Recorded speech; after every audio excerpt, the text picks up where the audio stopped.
ആദ്യമേ തന്നെ നമ്മുടെ പ്രിയപ്പെട്ട സുഹൃത്ത് ദീപകിന്റെ വേർപാടിൽ വേദനിക്കുന്ന ആ കുടുംബത്തിനോടൊപ്പം ആ സങ്കടത്തിൽ പങ്കുചേർന്നുകൊണ്ട് പുത്രവിയോഗത്തിൽ, ഈ ലോകത്തിലെ ഏറ്റവും വലിയ വേദനയായ പുത്രവിയോഗത്തിൽ വേദനിക്കുന്ന ആ അച്ഛനെയും അമ്മയുടെയും വേദനയിൽ പങ്കുചേർന്നുകൊണ്ട് ഞാനും പ്രതികരിക്കുന്നു. പ്രിയപ്പെട്ട സുഹൃത്തുക്കളെ, ഷിംഷിത എന്ന ഒരു സൈക്കോളജിസ്റ്റ് കൺസൾട്ടന്റായ അല്ലെങ്കിൽ ഒരു വാർഡിന്റെ മെമ്പറായ ഒരു കാണ്ടാമൃഗത്തിന്റെ തൊലിക്കട്ടിയുള്ള അവളുടെ ഹീനമായ മാലിന്യം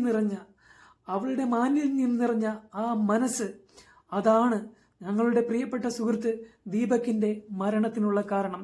അവൾ ഒരു മൈന്യൂട്ട് സെക്കൻഡ് വീഡിയോ അതിനെ എഡിറ്റ് ചെയ്ത് സോഷ്യൽ മീഡിയയിലേക്ക് ഇട്ടുകൊടുത്തു. ഒരു പാവപ്പെട്ടവന്റെ ക്യാരക്ടർ അറിയാതെ, ഒരു സാധു മനുഷ്യന്റെ ക്യാരക്ടർ അറിയാതെ അതിനെ അദ്ദേഹത്തിന്റെ ജീവിതം പിച്ചി കീറുവാൻ സോഷ്യൽ മീഡിയയിലേക്ക് ഇട്ടുകൊടുത്ത അവളുടെ ഹീനമായ പ്രവൃത്തി, റീച്ചിന് വേണ്ടി മാത്രം അവൾ ഉണ്ടാക്കിയ ആ ഒരു എഡിറ്റ് ചെയ്ത ആ വീഡിയോ തന്നെയാണ് ഞങ്ങളുടെ പ്രിയപ്പെട്ട സുഹൃത്ത്. ആ വീഡിയോ കാണുന്ന എല്ലാവർക്കും മനസ്സിലാകും അത് എഡിറ്റ് ചെയ്തത്. ആ വണ്ടിയിൽ നിന്ന് മാറി നിൽക്കാൻ ക്യാപ്പുള്ള അവൾ അവിടുന്ന് മാറി നിന്ന് നമ്മുടെ പ്രിയപ്പെട്ട സുഹൃത്ത് ദീപകിന്റെ അടുത്തേക്ക് വന്നു നിന്ന് വീഡിയോ ഓൺ ചെയ്ത് അവളെ തട്ടിക്കോ എന്ന് പറഞ്ഞ് നിൽക്കുന്ന ആ സീൻ കണ്ടാൽ തന്നെ മനസ്സിലാകും. പ്രിയ സുഹൃത്തെ, ഇതൊരു ക്രിയേറ്റീവ് വീഡിയോ ആണ്. ഇത് മനഃപൂർവ്വം അവൾ റീച്ചിന് വേണ്ടി ചെയ്തതാണ്. അവൾ ആ റീച്ചിന് ചെയ്തപ്പോൾ അവൾ അറിഞ്ഞിരുന്നില്ല അത് നമ്മുടെ പ്രിയപ്പെട്ട സുഹൃത്ത് ദീപകിന്റെ മരണത്തിന് കാരണമാകുമെന്ന്. ദീപക് അവൻ സംസാരിച്ചില്ല, അവൻ വിശദീകരിച്ചില്ല, അവൻ പ്രതികരിച്ചില്ല, അവൻ പോരാടിയില്ല. അവൻ മാനസികമായി തളർന്നതല്ല സുഹൃത്തുക്കളെ, മാനസികമായി തകർത്തു.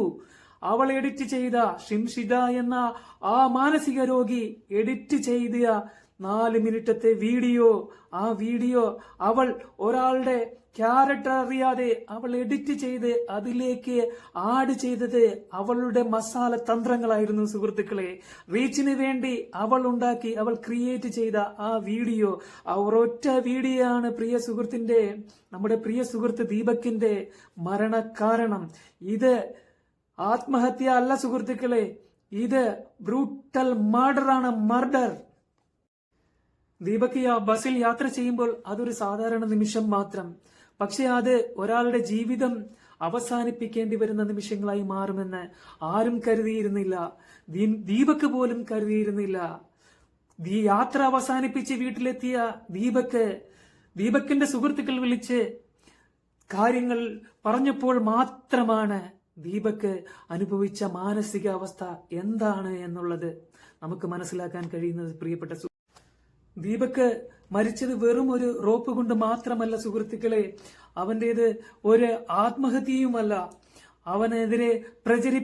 ദീപക്കിനെതിരെ പ്രചരിപ്പിച്ച ആ ക്രിയേറ്റ് ചെയ്ത ആ ഒരു വീഡിയോ ആണ് പ്രിയപ്പെട്ട സുഹൃത്തുക്കളെ. ആ വീഡിയോ നാളെ നിങ്ങളാകാം, അല്ലെങ്കിൽ ഞാനാകാം, മറ്റാരെങ്കിലും ആകാം. ഇതൊരു തുടർക്കഥയായി വീണ്ടും നമ്മുടെ കേരളത്തിൽ ഉണ്ടാകും. കാരണം ഷിംഷിത എന്ന മാനസിക രോഗികൾ വാഴുന്ന നമ്മുടെ കേരളത്തിൽ ഇതൊരു തുടർക്കഥയായി മാറും. പ്രിയപ്പെട്ട സുഹൃത്തുക്കളെ, അവളെ പോലുള്ളവരെ നമ്മൾ കടിഞ്ഞാണിടണം. പ്രിയപ്പെട്ട സുഹൃത്തുക്കളെ, കടിഞ്ഞാണിടണം.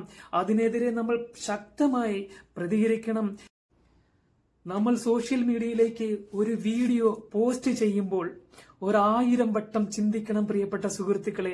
ഇത് വൈറലാകുമോ എന്നല്ല, ഒരാളെ കൊല്ലുമോ എന്നതാണ് നമ്മൾ ചിന്തിക്കേണ്ടത്. ഒരാളുടെ ആത്മഹത്യക്ക് ഇത് കാരണമാകുമോ എന്ന് നമ്മൾ 1000 വട്ടം ചിന്തിക്കണം പ്രിയപ്പെട്ട സുഹൃത്തുക്കളെ.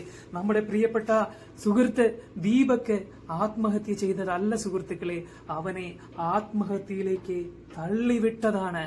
തള്ളിവിട്ടതാണ് ഒരു വീഡിയോ ക്രിയേറ്റ് ചെയ്ത് അവന്റെ ക്യാരക്ടറിനെ മനസ്സിലാക്കാതെ ഒരു സാധാരണ മനുഷ്യനെ മരണത്തിലേക്ക് പറഞ്ഞയച്ച ഷിംഷിത എന്ന മാനസിക രോഗിക്ക് എന്റെ പ്രതികരണമാണ് പ്രിയപ്പെട്ട സുഹൃത്തുക്കളെ ഞാൻ ഈ വീഡിയോയിലൂടെ പ്രതികരിക്കുന്നത്. അവൾക്ക് ഈ ലോകത്ത് കിട്ടാവുന്ന ഏറ്റവും വലിയ ശിക്ഷ വാങ്ങണം, ശിക്ഷ കിട്ടണം.